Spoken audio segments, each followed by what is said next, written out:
최승호의 기자 연결해서 이 사건의 수사 상황에 대해서 짚어보겠습니다. 자, 최승훈 기자, 남성 2명이 잇따라 모텔에서 사망한 사건인데 다시 한번 사건 경위 정리해 주시죠. 네, 서울 강북구에 있는 모텔에서 20대 남성 투숙객 1명이 숨졌다는 신고를 접수하고 경찰이 출동한 건 지난 10일 오후쯤입니다. 경찰은 이 남성과 2시간가량 모텔에 함께 있었던 20대 여성 A씨를 주변 CCTV 분석 끝에 긴급 체포했습니다. A씨는 지난 9일에서 10일 사이 서울 강북구에 있는 모텔에서 해당 남성에게 약물이 든 음료를 건네 숨지게 한 혐의를 받고 있습니다.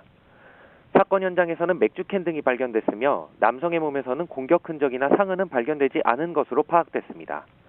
경찰은 A씨가 지난달 말에도 강북구의 다른 모텔에서 20대 남성의 사망 사건에도 연루된 것을 확인했습니다. 네, 투숙한 남성이 숨졌을 당시에 CCTV를 확보했다고요? 네, 저희 YTN이 확보한 CCTV 화면 보시겠습니다. 검은색 패딩 차림의 남성과 여성이 팔짱을 낀 채 모텔로 향합니다. 남성의 손에는 검은색 비닐봉지가 들려 있습니다. 조금 뒤 모텔을 홀로 빠져나온 여성은 휴대전화를 만지작거리는데 손에는 아까 남성이 들었던 검은색 비닐봉지가 있습니다. 잠시 뒤 여성은 이내 택시를 타고 골목길을 빠져나갑니다. 지난 10일 서울 강북구에 있는 모텔에서 20대 남성 투숙객 1명을 숨지게 한 혐의를 받는 A씨의 퇴실 직후 모습입니다. 네, 그런데 피해자들이 사망한 이유가 모두 이 음료 때문이라고요? 네, 앞서 경찰은 지난 12월 경기 남양주시에서 A씨가 준 음료를 마시고 의식을 잃었다는 20대 남성의 진정서도 접수했습니다. A씨는 경찰 조사에서 세 사람 모두에게 음료를 줬다고 인정하면서도 죽을 줄은 몰랐다고 진술한 것으로 파악됐습니다.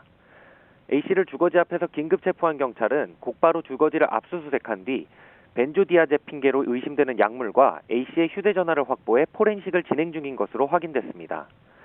벤조디아제핀은 신경안정제로 불안장애 등에 쓰이지만 과다 복용 시 혼수 상태 등 위험에 빠질 수 있어 향정신성 의약품으로 지정된 약물입니다.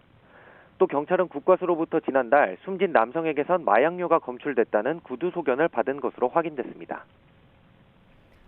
네, A씨의 살인 가능성은 없는 겁니까? 현재 경찰은 두 사망 사건에 대해 상해치사 혐의와 마약류 관리법 위반 혐의로 A씨의 구속영장을 신청했습니다.